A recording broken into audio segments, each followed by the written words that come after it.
Samantala, kinumprontahan ni Senate Committee on Energy Chairperson Senator Erwin Tulfo ang mga pahayag o itong mga opisyal ng energy sector dahil yan sa patuloy na pagpasa ng distribution utilities ng system loss charge sa mga consumer. Kabilang ho dito ang mga pagkalugi na dulot ng illegal na koneksyon o itong mga matatawag na jumper.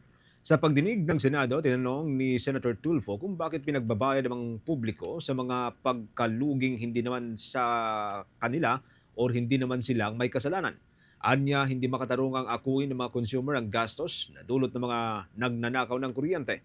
Ipinaliwanag naman ni Energy Regulatory Commission Chairperson Francis Saturnino Juan na pinapayagan sa ilalim ng Anti-Electricity and Electric Transmission Lines Materials Pilferage Act ang distribution utilities na ipasa sa mga consumer ang system loss charge basta't nasa itinakdang regulatory limits.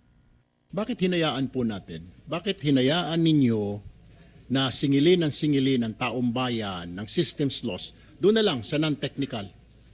Yung technical, naintindihan ko po, law of physics po yun. Parang yelo, natutunaw.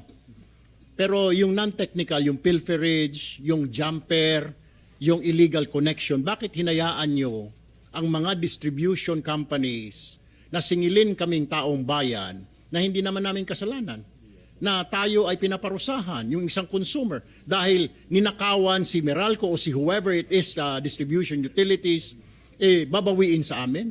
Why did you not act on it? Why did you not do anything about it? For several years, ngayon lang po na-discover na meron palang ganito, na sinisingil kami ng systems loss ng non-technical dahil may pilferage, dahil may illegal metering, may nagja-jumper, hinayaan lang po natin.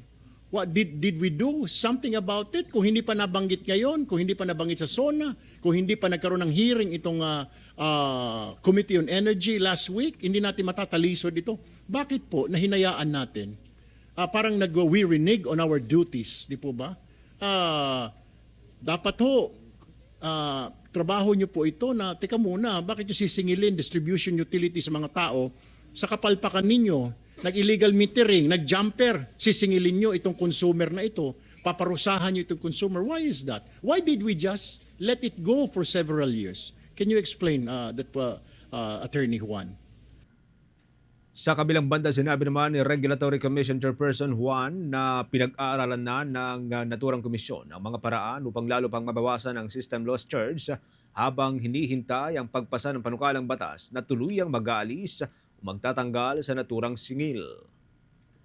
Gaya po ng nasabi ko, Mr. Chair, ito pong pagkakaroon natin ng system loss cap ay nagsimula at nababatay doon sa Anti-Pilferage Act noong 1990s pa. Ito yung RA 7832. At ang layunin nga po nung pagkakaroon ng cap at yung pagpapababa ng cap na ito, legislated cap ito, over time ay ibinaba, ay para mapababa yung gastusin relating to pilferage. Kaya nga po anti-pilferage. So ibig sabihin po, doon sa batas na yan mismo, doon sa polisiya na nakapaloob dyan sa batas na yan, ay pinapayagan, this is a legitimate cost, pero subject to a limit. At ito nga po ang aming tinutukoy ngayon sa pag-aaral ng kung ano yung nararapat na cap, bagong cap. Kung itong para sa non-technical loss, ay totally pwede na nating ma-zero ang cap para dito nang sa ganon ay wala na po talaga magiging recovery. Thank you. Ito po yung hinahanap natin ng committee na ito. Siguro unahin na po natin itong non-technical, itong mga pilferage, illegal metering, tampering. Huwag na hong isingil sa mga kababayan natin, pati yung VAT.